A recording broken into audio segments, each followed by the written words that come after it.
Welcome back to my podcast series, I Filter Truth. This is your host, Grace. We're going to pick up on episode 11, where something about this is quite off or not right, but I ignored it. Series. I wish I had just got inside the house. I really do. Because once I saw it, I could unseen it.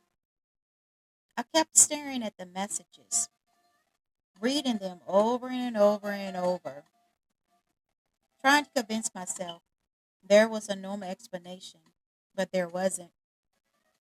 Because when I looked closer, I realized something I didn't notice before. The messages weren't just random anymore, not to what I said, but to what I was thinking. And that's the part that still messes with me because I haven't typed anything for hours on my phone. And I haven't replied. But somehow, the next message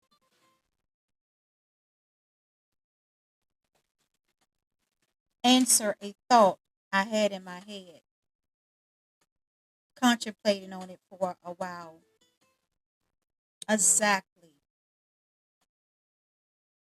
Word for word. How come? How can something that you've been thinking about or a thought and all of a sudden it appears on your phone, word for word? So then I froze, like completely froze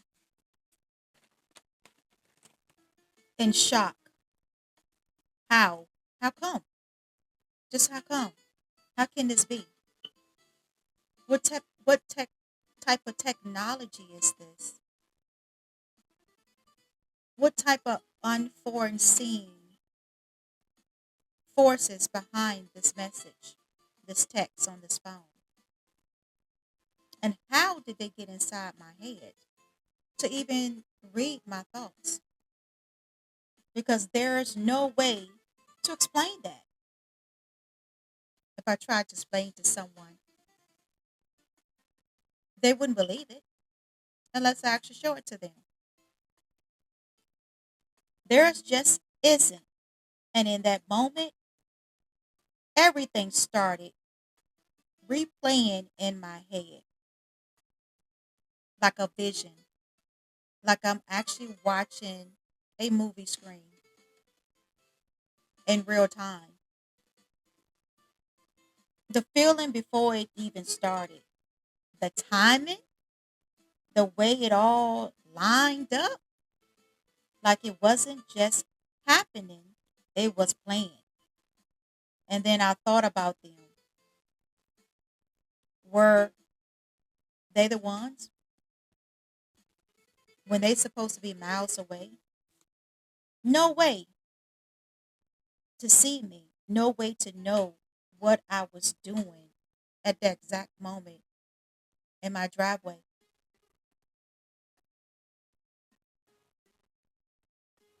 So it could have been them, at least not fully anyway.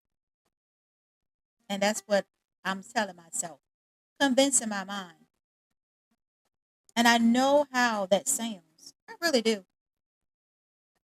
But standing there in my driveway, it didn't feel like I was talking to a person anymore. It felt like something was using them, or maybe something was using the situation to reach me. And that's when I noticed the last thing. The one thing I wish I'd never checked.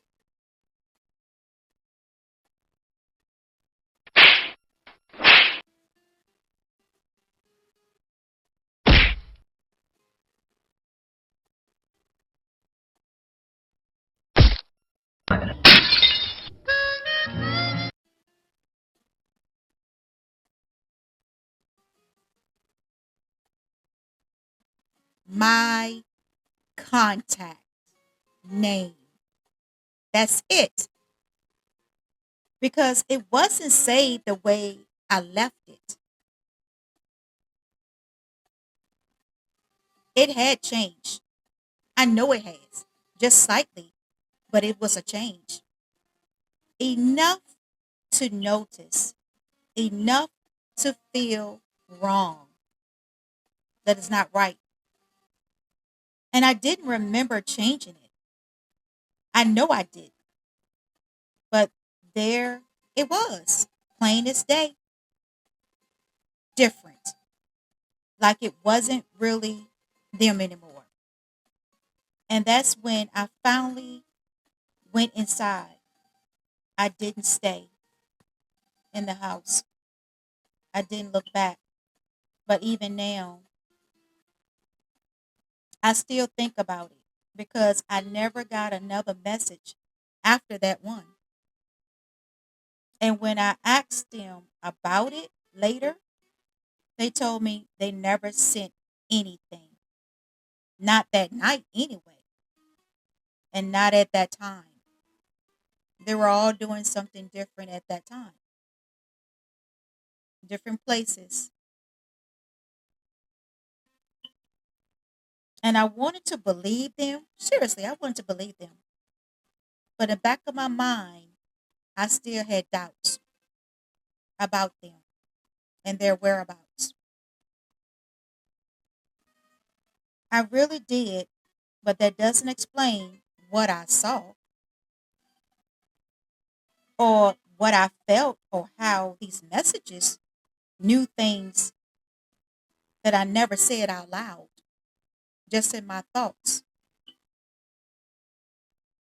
And maybe there's a logical explanation. Maybe there is. Maybe. But honestly, I didn't feel like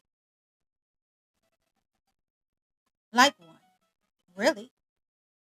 It felt like something else, something I don't fully understand. And I don't know if I ever will at this point.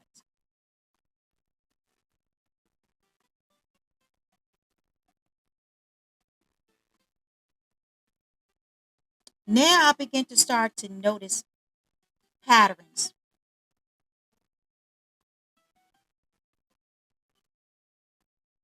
and recalculating and going over all the events that has happened up until now this far.